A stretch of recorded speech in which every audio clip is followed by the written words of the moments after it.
দর্শক আসসালামু আলাইকুম। দর্শক আপনাদের প্রীতীয় শুভেচ্ছা জানিয়ে শুরু করছি আমাদের আজকের প্রতিবেদন। তো দর্শক দেখতেই পাচ্ছেন আমাদের সামনে এক আপু দাঁড়িয়ে আছে, আমরা তার জীবনের গল্পটা শুনবো।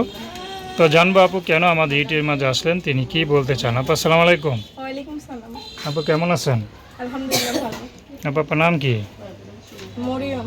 খুব সুন্দর না। মরিয়ম আপু থাকেন কোথায়? নবীনগর থাকেন। মরিয়ম আপু আমাদের ইউটিউবে কেন আসলেন একটু বলেন। ইউটিউবে আইসি ভাই কষ্টের করে ভিডিও আইসি যদি একটা সুন্দর মনের মানুষ পেয়ে জীবন সঙ্গী করবো, যে সারা জীবন সুখী থেকে আমার পাশে থাকবো।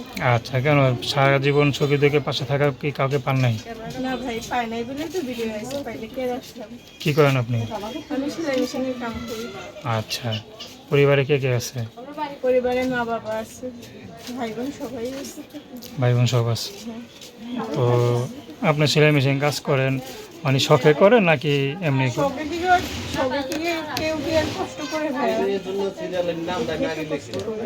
তো এই টাকাটা কি করেন? টাকা দিয়ে বাবা বুড়া মানুষ বেশি ইনকাম করতে পারে না, ওই 200-300 টাকা পায়, ওইটাকে সংসার চলে, ডাল চাল কিনতেই শেষ হয়ে যায়। আচ্ছা, কেন আপনার কেউ ভাই বেড়াদার তারা কাম করে না? বড় ভাই আছে, সে বিয়ে করে ভিন্ন হয়ে গেছে, আর আলাদা হয়ে গেছে। ও, মানে সংসারটা পুরো আপনাকে দেখতে হয়। জি। তো আপনার ভাই তো গেছেই, হ্যাঁ, কিন্তু বাদে। তখন আপনি ছাড়া আপনার সদস্য কয়জন পরিবারে? 3 জন আছে। কে কে? আমি, আমার মা, আমার বাবা। বাবা? তো বাবা কোনো কাজ করে না? বাবা কাজ করে, বললাম তো ভাই বুড়া মানুষ, একদিন কাজে গেলে 2 দিন যাইতে পারে না। মানে মন চলে যায় না, মন চলে যায় না, এই তো ভাই, মন মানে এই খারাপ অবস্থা। থাকে, বুড়া মানুষ যাইতে পারে না। আচ্ছা, তো এখন মানে আপনি এই কাজ করেন, এটাইতে চলে না? জি ভাই। আচ্ছা, তো এখন বিয়ে শাদী করলে তো মনে করেন টাকা পয়সা লাগে, টাকা পয়সা আছে? নাই ভাই, এই কারণেই তো ভিডিও আইছি ভাই, ওরকম টাকা পয়সা নাই ভাই, যে আমার অতীত জেনে আমার পাশে দাঁড়াবে, ওরকম মানুষ পাইলে জীবন সঙ্গী করবে। আচ্ছা, তো দর্শক আপনারা যদি আপনার সাথে যোগাযোগ করতে চান তার নাম্বারটা 01733801928।